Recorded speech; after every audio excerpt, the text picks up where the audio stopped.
What's up, guys? This is 2 Inside here, and today I'm going to be doing a Dotabuff review of our good friend Bayluct. And what the goal of tonight is going to be is to review Dotabuff and all of the data that we've accumulated over the matches that we've played in order to hopefully identify and quantify some objective goals that we can set for improving our gameplay.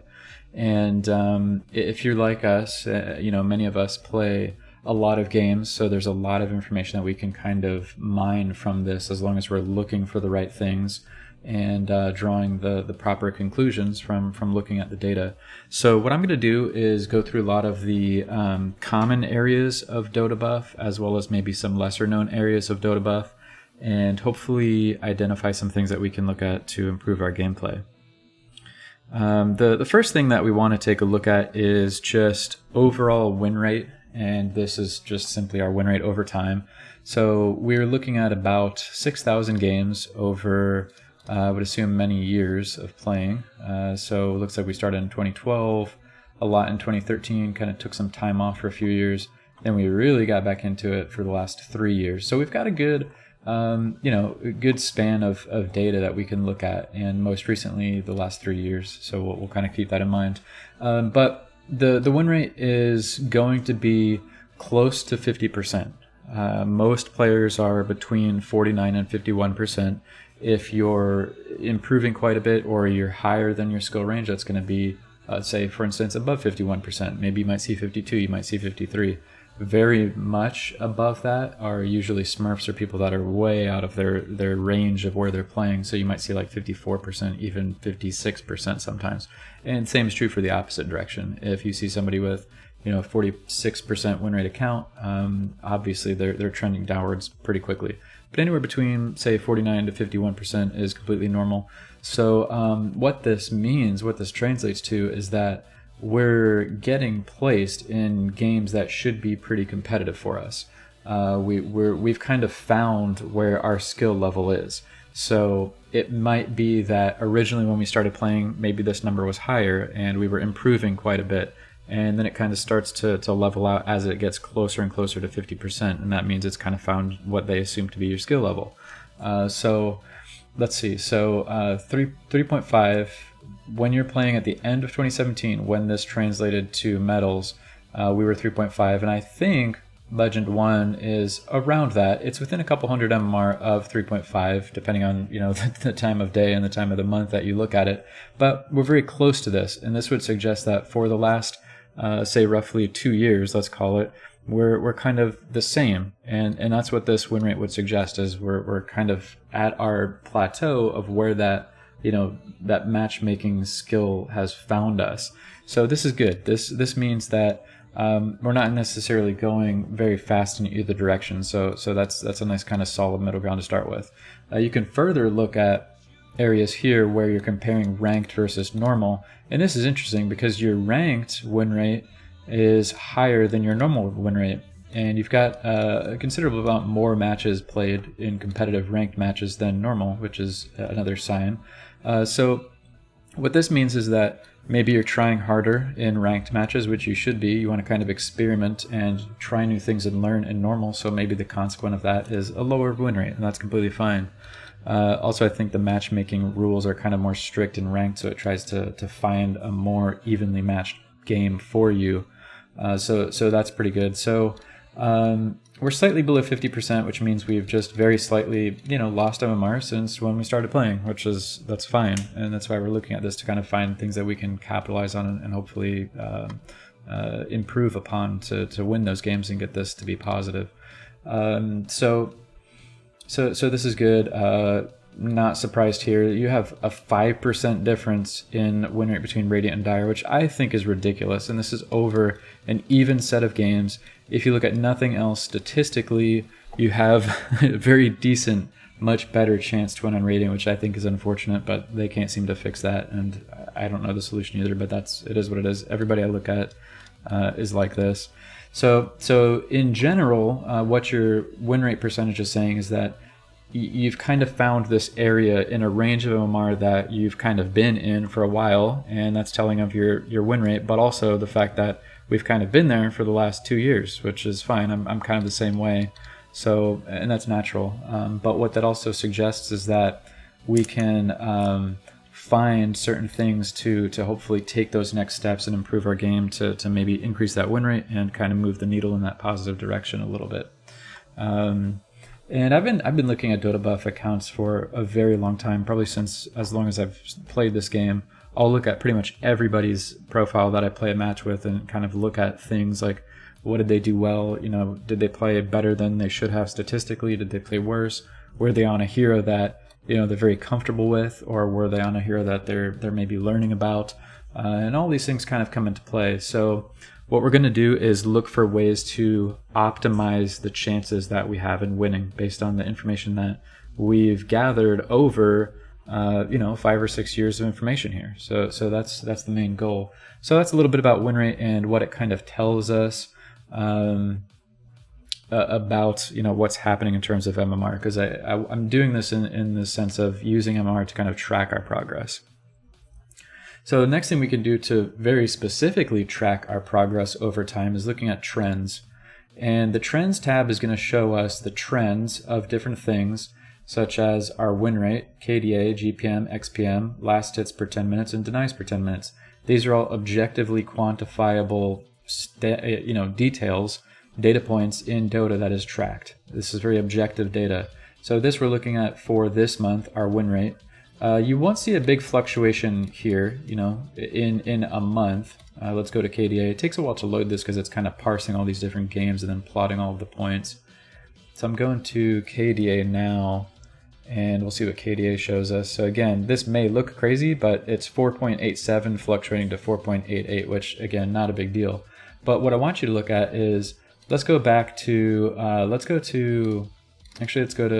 GPM and just see how your GPM is. This is just an overall kind of measure of how much gold you're making in the game. It's farm, it's heroes, it's objectives, and everything like that. So this is this month. Let's look at all time, and we'll see what all time looks like for you. And we're still loading, parsing 5 years of data, and here we are, we're plotted. So here, this is what we're looking at. When you started playing, this is back in 2012, first games were at 297 GPM, and watch what happens. So over the span of here, this matches at the end of 2012 to right about 2016, so you got 4 years, maybe I would say right about here, 2017.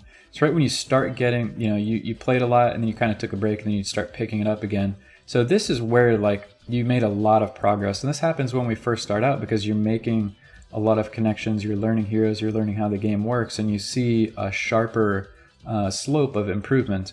And then once you start to get to like kind of like a peak, you almost do this like plateau effect and it kind of smooths out.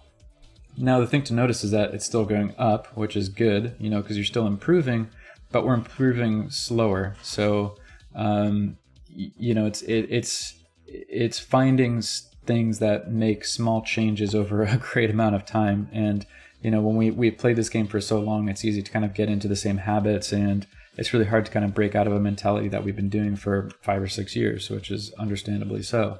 But the point I'm trying to make is that you see a sharp incline and then a plateau. So we really have to kind of actively look for ways to improve what we're doing in the game to get better at it. And I'll point out one thing here that I'm highlighting, which is simply looking for objective ways to improve through Dotabuff statistics. Other ones that are commonly recommended are reviewing your games, you know, watching professional games, watching tournaments, really analyzing past performances instead of just playing and playing and playing. You want to kind of review and look at these details to improve upon them. So what we're going to do is look for ways to improve things, maybe not as sharply or as greatly as we did initially, but certainly you can see that you are improving. And that's the overall point, is that you want to be improving, which you are. So you're headed in the right direction. We're just going to look for ways to kind of make that even more so drastic than it is. And I want to see what win rate has done. We'll see what win rate is looking like. So this is when you started off. You know, you probably had a lower MMR than you were, so you have a higher win rate. See that? So you were up to anywhere between 55, 55% win rate until, let's see, so you kind of dip down. This is probably during your break. So during your break at kind of playing sporadically, your win rate's kind of lower, and then it picks back up. And now we're right here. We're just between 49 and 50%. So that's how your win rate has kind of translated into just like plateau, essentially is what that is. But the good thing is the in-game stats show improvement over time, and that's what we want to do. We're continuing to grow, even though it might be small. Over time we are getting better, and that's a good motivator whenever I get kind of my ego smashed. Is like, look, I'm improving. Like you are. This is good. We're seeing an improvement. It might only be 44 last hits per 10 minutes to 48, but even still, that's better. And that translates to more gold in game, more items, faster timings, and everything like that. So great job there. Super good. So that's the trends tab, and you can go through and analyze these things just to see which direction you're heading in, to make sure that you're kind of, again, moving that needle in the right direction. So the next thing that we're going to look at is heroes and how your heroes kind of play into this whole thing. So looking at heroes, this is really important. This is probably the most important thing that I want to kind of touch on, is that we want to make sure that we're making wise decisions in terms of the heroes that we're playing, especially in ranked games. So what this first page tells me right here is, I think this is 10 heroes, probably about 10 heroes.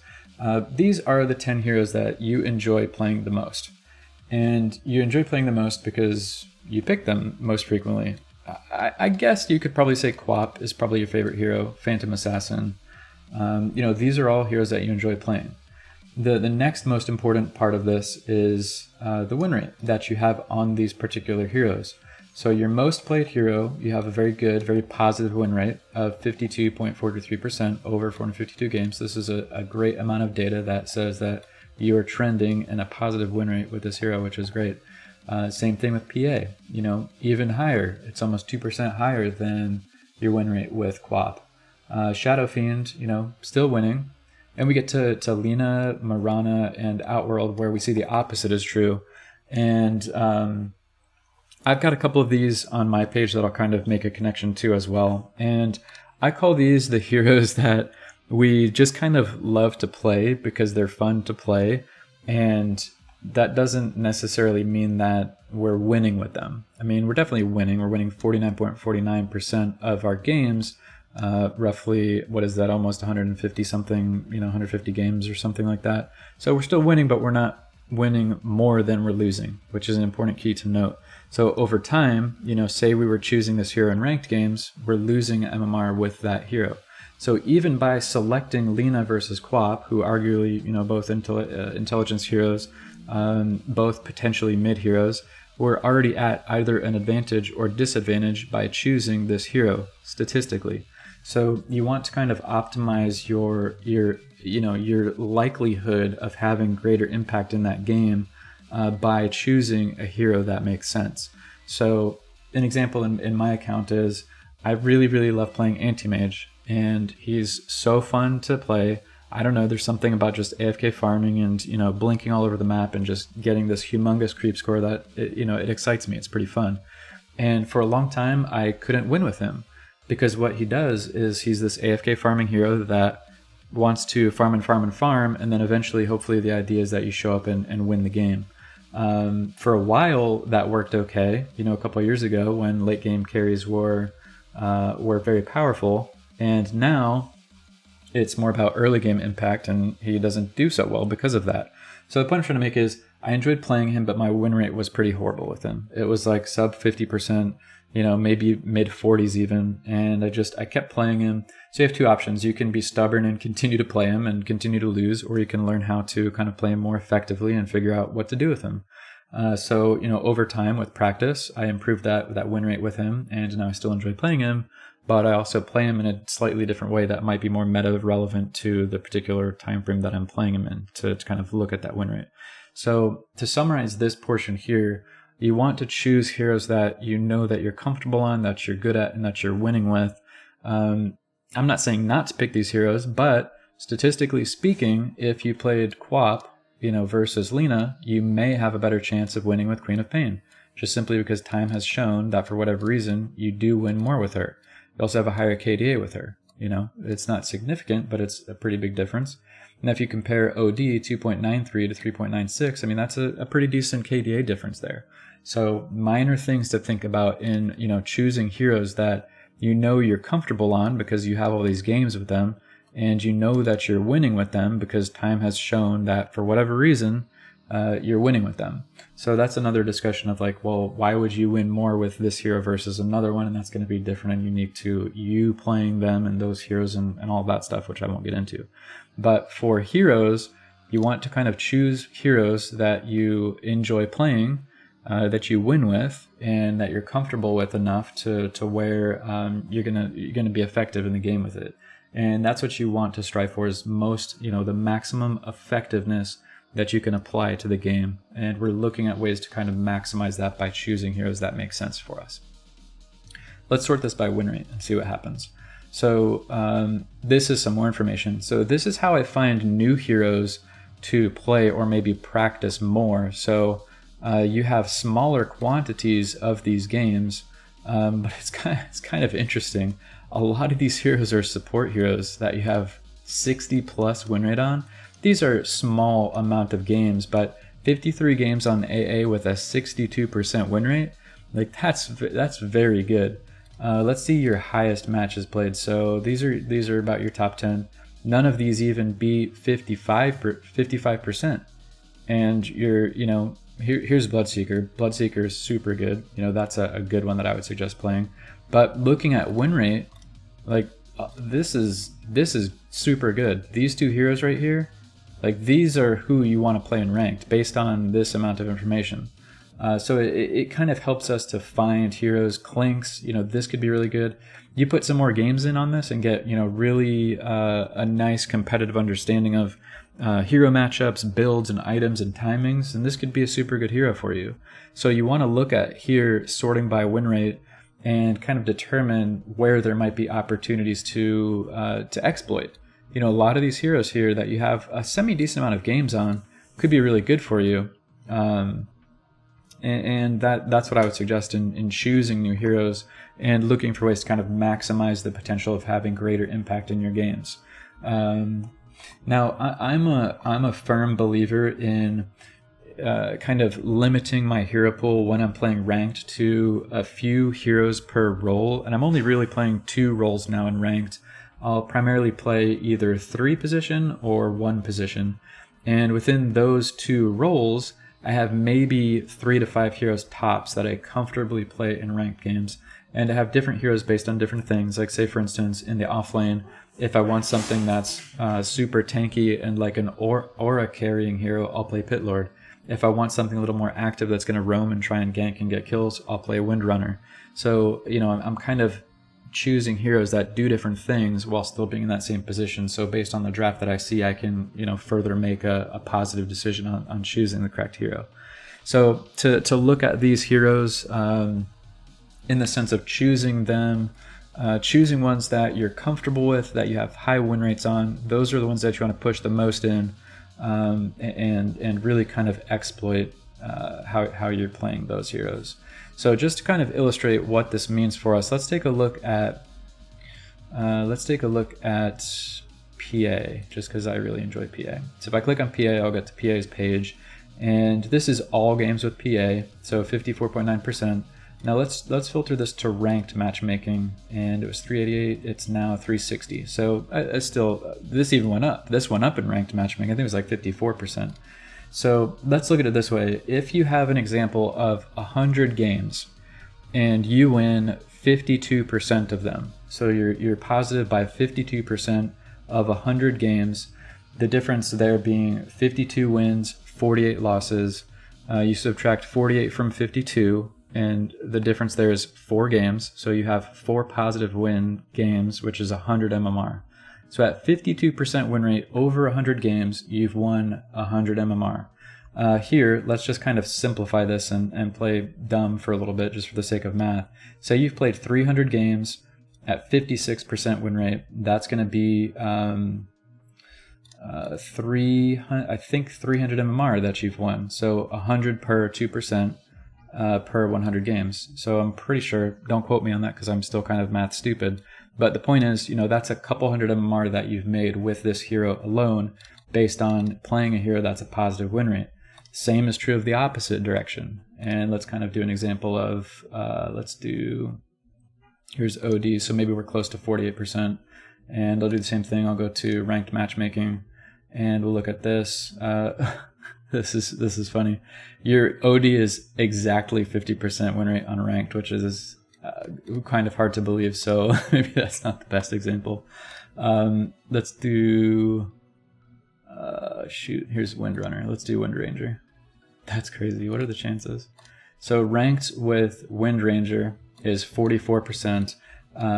Let's average this again to 100 games. I'm averaging down, and we've lost roughly 6% of our games. So we said that would be maybe the opposite direction. So we've lost 300 points of MMR with her over 133 games. Over the whole span of the time we've played. But a lot of this is 2019. A lot of this is right here. So this is one of those heroes where I wouldn't play her until I know for a fact that I'm playing better with her. So let's see what happens in ranked season 4. So we played her 7 times and we've lost. So that's a no-go. That's a not picking this season until I can figure out what I'm doing with her, and that's a different story. Last season it was good. Last season it was 52% with 90 games. So this features the fact that different seasons and different patches have very different outcomes. Even though the new one is a much smaller pool, you can't really go by 7 games, but something between these two patches and the way that you're playing her has changed, whether that's the meta or your mindset or the hero or the role you're playing her in. But the fact of the matter is, I would stop picking her if I'm trying to pick heroes that make sense for me in matchmaking games, ranked games. So that's a little bit of the heroes tab, and why I would look at this and how I would make some conclusions on picking heroes that I think will have a positive impact in the game for you specifically. So the next one I want to look at is matches. And matches we look at just like we looked at heroes. So I'll put this on ranked matchmaking, and we want to see what's going on in our matches overall. So we've already looked at this on the main homepage, and I like looking at different seasons here, or even how you can compare last 3 months, how you're playing most recently, to a longer time of span. Because, say we've got 50% win rate in ranked overall, that means we're pretty much where we started. So we're looking at ways to make these changes. And again, little changes make a big difference over time. Changing one little thing here now, you might not see a change of MMR until another 100 games. Again, if you have a 52% win rate, which is, higher than average, it's going to take 100 games to make 100 MMR. So we want to just kind of, any little detail to move that needle in the right direction is going to be good for us. So looking at this, let's see how we did. Let's go back to ranked season 2. So ranked season 2, we're at 52%. Ranked season 3, we're at 49. And the current one, we're at 50, over 167, 50.3. So that's good. So this season, we're definitely trending in the right direction. But again, we're very close to 50 in both of them. So last season we lost a little bit of MR. It looks like we're kind of picking it back up now, which is good, very slightly, but we're certainly getting there. So this is good. So with all this information, we can kind of look to make some decisions and what we can do to improve upon, and to kind of make this all come together is finding a cross section of a couple different things that's going to give us the best advantage in winning. And the cross section comes down to the heroes that we play that we're good at. We already know that. And then say you overlay that information with something in the actual meta guide of Dotabuff, and we're going to see this is looking at this month. So we're going to filter this in our bracket by win rate. And we're just going to kind of look down this thing and see the best heroes, technically, data speaking, in this meta. So right now, so you'd be more familiar with this than I am, but say for instance Clinks. Clinks is super good right now, and it looks like based on the amount of games that you've played with him, you could be very good with him as well. So this is one of those cross sections where you're good at a hero and he's also good in the meta, so that means let's pick him. Let me open up one more thing here. So this is you, and I'm going to open up a new tab, meta, just so I can kind of go back and forth. So, all right, so you have, let's see what Quap is like. Let's do Quap, Lena, and PA. So Queen of Pain, 46. So she's not super good right now. Let's see, Lena. Okay, I'm blind. I do not see Lena on that screen. Okay, Lena's 44, 46, 47. So garbage. Phantom A, 50, 50, 49, 48. So higher, still 50%, but higher. Who else do we have? Viper. Let's see, Viper, maybe Marana. Viper, 55, 54, 55, 54, 52, 58. So right where we are, this hero that you're good at is at 54%. And what was the other one I said? Marana I know was super good recently. 50, 51, they just nerfed her, 52, 53. So she's still super good right now. So this is finding a cross-section of heroes that you're comfortable with, that you have a successful win rate with, that are also very good time-wise in the meta that you want to kind of think about capitalizing on and playing those particular heroes. So that's what I would do with this, is finding and also looking for opportunities like why is Lycan all of a sudden super good? Why is Drow super good again? Visage is always up here. Pitlord is always up here. Meepo, Zeus. So ask yourself, like, why are these heroes super good? Can I learn them or can I play them? And that would be something to kind of consider as well, is how can you be good at these heroes? Or why are they good? What does this say about the particular meta? Another thing is trends. This is going to show us a change, recent change, so you can kind of be on maybe, the forefront of something that's happening. Why is Beastmaster back again? He was like super good, then he was bad, now he's like decent again. But we're looking at win rate and trying to decipher like why are these heroes the best heroes statistically speaking over millions of games, because they're doing something right, and then trying to figure out can we emulate that in our games. I would play Viper, as much as people hate it. I mean, people don't want to play against stupid, annoying heroes like Viper, Clinks, Meepo, I guess Zeus to an extent, just because he has so much damage. And that's, if you want to win, statistically, this will help you win. So look for opportunities in heroes that you play that are super good in meta, or heroes that you can tolerate and learn to play, and maybe start winning with those as well by looking at these different like cross sections of meta, trends, and what you're already kind of comfortable at playing and good at. So the last thing that I want to kind of look at is an example of how I kind of used information that I found in my Dotabuff that I've used to kind of help to improve my gameplay. So you can see a lot of my heroes. These are the top heroes. This is Anti-Mage. I like I said, I started off very low with him, but he's always been played a lot by me. And now I have a positive win rate with him. I didn't before. And I just kind of focused on playing him a lot. PA was the same way. When I first started playing, I really, really liked playing PA, and I was horrible at her. Because, she's got this kind of like delicate balance of she's very, very bursty, but she can also be very vulnerable based on positioning, not using BKB properly, the enemy getting an MKB, and these type of things. So through learning, positioning, and itemization and, snowballing, I was able to get her win rate positive as well. So sometimes that happens, and I'm doing exactly that right now with Windranger. So I play a lot of Underlord, and Underlord did a lot of solid work for me like 1 or 2 seasons ago, when these big tanky Aura 3s were like super strong, and that was the name of the game. Like you get a big tanky mech, and you get the Greaves, and you get the Crimson in the pipe, and then like you just can't die. So that was working out very well for me. And what I'm finding now is that it seems like when I play this hero, for whatever reason, my gameplay, my meta, when I play this hero, my teammates are like dying, or they're not being they're not being buffed enough. Like, they're not taking advantage of all of the control I can offer. They're not taking advantage of all of the auras I can bring to the table. And I just, as a pit lord, like, can't do enough damage myself. So I'm buffing my teammates, but if they don't utilize it properly, it doesn't really matter, and then we all just die.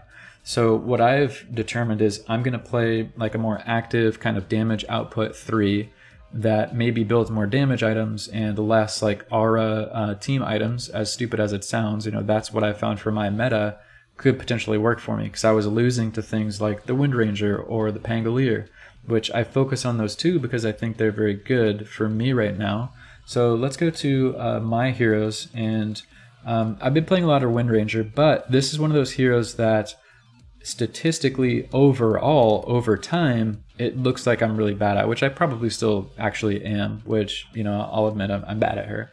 But the trick with this is I'm stubborn, and I want to learn, and I want to get better, so I'm trying to improve upon this hero just as I've done with other heroes. So if I look at my Windrunner stats, this is a game. I don't want to go to a game. I want to go to this. Yeah, so okay. So if I look at all of my games, which is close to 100, which is pretty good for this example, if I go to all my games with Wind Ranger, I'm at 44%. So, that's all the way back. I hadn't played her for a while. This will show me. So I started playing her like August for some reason.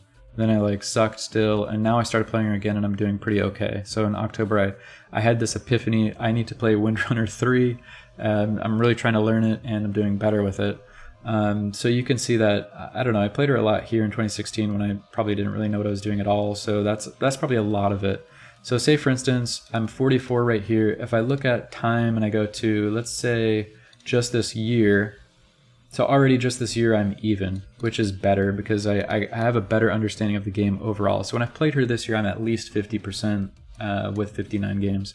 Now, if I'm talking about this season, that's just those 10 or 11 games. So I have 72% win rate, which isn't a lot, but at that win rate, if I am close to that or sustain it, then that could possibly trend in the right direction. And I think I'm having a better impact in these games where, like, I'm having this one. I was 20-6, and I think I was probably mid in this, but most of the games, actually no, this was a solo game. I'm pretty sure I was off lane in this. Let's see, we can find out. But anyways, no, that was a group game. Yeah, I was mid in that one, so that doesn't count. But the point I'm trying to make is I found that my 3 was struggling because I'm this fat, slow underlord that just does auras, and I can't really do anything myself. So I'm switching now to kind of experimenting with getting these more damage output heroes, such as Windrunner, and also Pangolier. I think is an interesting mix of both because he offers a lot of damage, but he can still get Greaves and like Pipe or Crimson or whatever other like kind of aura team items he needs, while still being able to initiate zone as well as do damage and kind of protect your team. So those 2 heroes I'm going to focus on because I've found that those are heroes that might work for me and kind of the troubles that I've seen. So just to kind of wrap everything up, you really want to kind of look for these opportunities in analyzing your data very closely. And, it might not seem like a big difference, but the difference between a 54% win rate and 52 over time translates to literally hundreds of MMR. So you want to kind of be mindful of that and just understand that we're talking about many, many games and, a long time to kind of go up or down in any direction. But in each game at a micro level, we want to make sure that we're improving and increasing the likelihood that we have a positive impact on that game so we can make the difference of potentially winning or potentially losing that game. And a lot of these things are small details, but by fine-tuning everything here and there, making proper hero choices, looking at the meta, trying to figure out what's working in the meta, and then of course layering in, reviewing your own gameplay, reviewing professional gameplay, all of these little details hopefully add up to hopefully keep that trend moving in a positive direction and ultimately winning more games for us. So I hope that helps to give you some things to consider in looking at Dotabuff overall. And let me know if you have any questions, and we'll go from there. Thank you so much.